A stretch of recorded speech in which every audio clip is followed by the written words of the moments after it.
Buying and selling at the same time can be one of the most stressful things a homeowner ever has to go through. There's so much uncertainty, and if there's not a plan in place with the logistics and clarity and communication, I've seen people make horrible mistakes, not sell their home in time, or not be able to buy in time. They got to pack up their stuff, literally, move in an Airbnb, put their stuff in storage. It can be an absolute nightmare. So today, I'm going to break down 8 mistakes I want you to avoid so you don't end up homeless with all your stuff in storage, sleeping on your Uncle Tony's bunk beds. You follow me? Now, I've been a mortgage lender for over 20 years. I've helped over 5,000 home buyers purchase, invest, refinance. I see this scenario every single month, and I see other banks screw it up. So I know the pitfalls. I know how to guide you through it. So mistake number 1 is waiting too long to prep your home and get it ready to sell. And what I see too often is people start browsing online. They end up finding a home they love, right? And they're kind of like, oh, this is not real. And then boom, it's real, right? So now they want to make an offer, and everything is predicated on them selling the home they currently live in.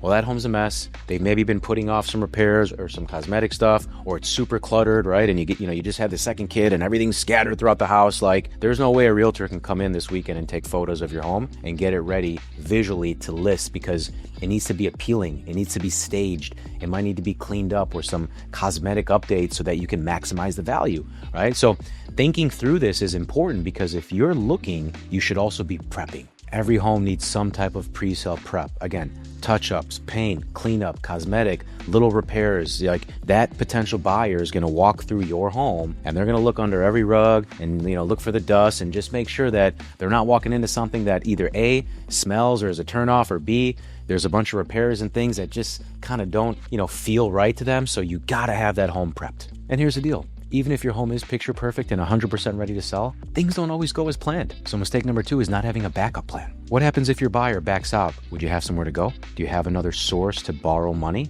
Maybe your 401k, maybe your parents, maybe against your brokerage account. You have to think through your contingency plan and ask yourself, if this buyer doesn't purchase our home, what are we going to do?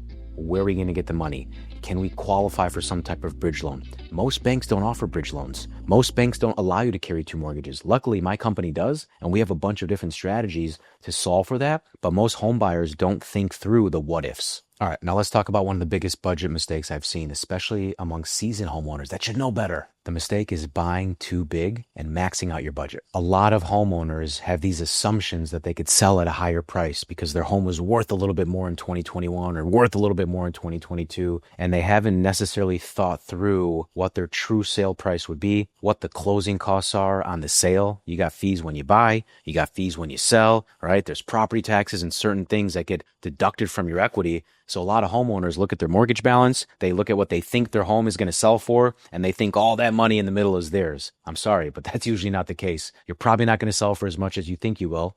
Sorry. And you got to pay a bunch of fees. You got to pay your realtors, title company, inspectors, appraisers, et cetera, et cetera. And so you just got to be really dialed in and have an idea on what the reality is going to be when it comes to your net equity, budgeting, and then how much you can actually qualify for on the new property. That said, it's best to approach this with a conservative lens. It's best to assume you're not going to get as much for your home as you think you will, especially right now because the market's softening a little bit and we're heading into the winter of 2025. It's best to assume that property taxes and insurance costs are going to be higher than what you're paying right now. So you're not just going to have a higher mortgage payment because you're buying a bigger home. You're going to have higher property taxes and higher insurance. Most home buyers get very surprised when they get their new insurance quotes on the new property. And the reality is most home buyers need to take the time to get pre-approved properly and vet their buying power with conservative numbers, conservative down payment, just to make sure they're not making assumptions. Now, let's say you've gotten pre-approved, you put your house up on the market, and there's no offers. Crickets. I'm seeing this happen a lot, unfortunately, especially in states like Florida, where it's taking 3, 6, sometimes 9 months to sell a home. Now, the market's not crashing, but it's definitely correcting. Year over year, home sale prices are not down significantly from 2024. But what we're seeing is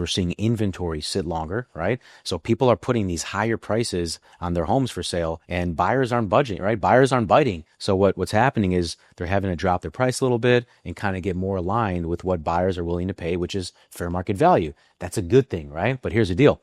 It might take you longer to sell your home, and you might find a new home you want to buy right away. What do? A soft market or selling during the slow season, like wintertime, can totally derail your numbers. It means you might have to drop your price, which means you might make less money off your sale, which means you might be able to put less money down when you buy. That could impact your qualifications on the new purchase.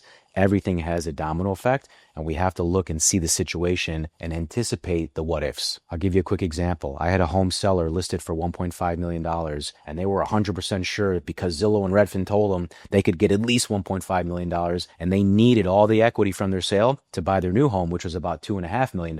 Well, the market's been shifting. Demand has cooled down a bit, and that 1.5 million sale price eventually got dropped, and they ended up letting it go for 1.2 million, netting them almost $300,000 less than they thought they were going to make. As a result, we had to restructure their financing for the purchase because they were putting less money down, which means their mortgage payment was a little bit higher. And so we had to make sure they were comfortable. Sometimes money and emotion just makes things difficult. We don't think logically because of the emotion, which leads us to another common mistake people make, which is refusing to compromise. That's why having a good realtor is so important. They're going to bring you solid data that's going to help you make a decision without emotion. Home sellers and home buyers are thinking with emotion. They know the numbers logically, but emotion tends to override and lead that decision-making process. You have to be willing to be flexible in some cases, whether it's being flexible how you sell your home and maybe giving a little bit of grace to your buyer, or whether it's maybe being flexible when you buy the new home and just being ready to pivot if needed. Flexibility creates options. And when you're not flexible, there's a higher chance the deal, whichever one it is going to fall through. In fact, at the time of making this video, we just saw 15% of home purchases fall through in August of 2025, which is one of the highest numbers on record in the last decade. Everyone involved in the home buying process is stressed. The buyers are stressed. The sellers are stressed. You're stressed. It's a lot of decisions and logistics that people are not used to dealing with. So a little bit of compromise can go such a long way in preserving the integrity of the deal and making sure that we all get to the end of the process together. Because that's what people want. Once you get through negotiations, everybody wants the same outcome. You want to sell, they want to buy. You got to be flexible. And a lot of times, I hate to say it, it comes down to ego. And usually it's the sellers that have this ego of my home and it's so expensive and look at all the work I've done. I give an example. Last month, we had a buyer go under contract on $1 million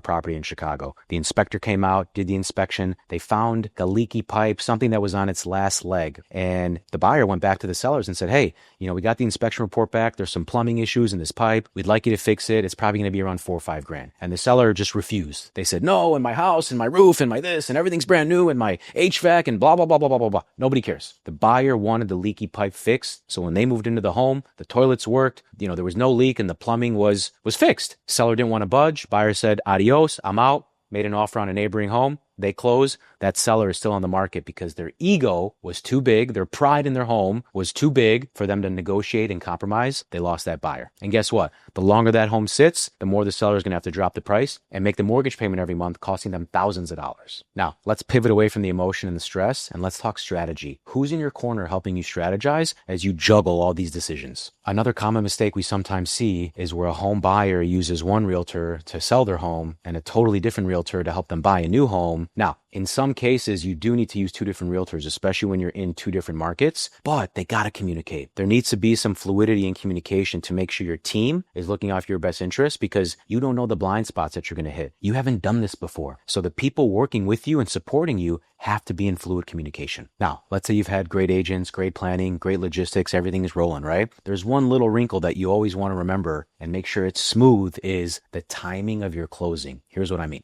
The dates of your buy and sell have to line up, especially if you want the money from your sale to go into the down payment for your purchase. Your sale has to close either the day before or the morning of, so there's enough time for the wires to go from title company A to title company B, because that's the easiest way to do it. I always recommend avoiding Friday closings because in case there's a delay, that Friday turns into Saturday, and now we really got to wait until Monday. Try not to close on a Friday, especially if it's the last Friday of the month. Safe play. Close in the beginning or middle of the week, have your sale close in the morning, and have your purchase close at 2 or 3 o'clock in the afternoon so that by the time your sale is done, the money you make can get wired to the purchase, and there's a couple hours of gap for the wires to clear, and now your down payment is already at the title company. You sign your closing docs at 2 or 3 o'clock, and you're done.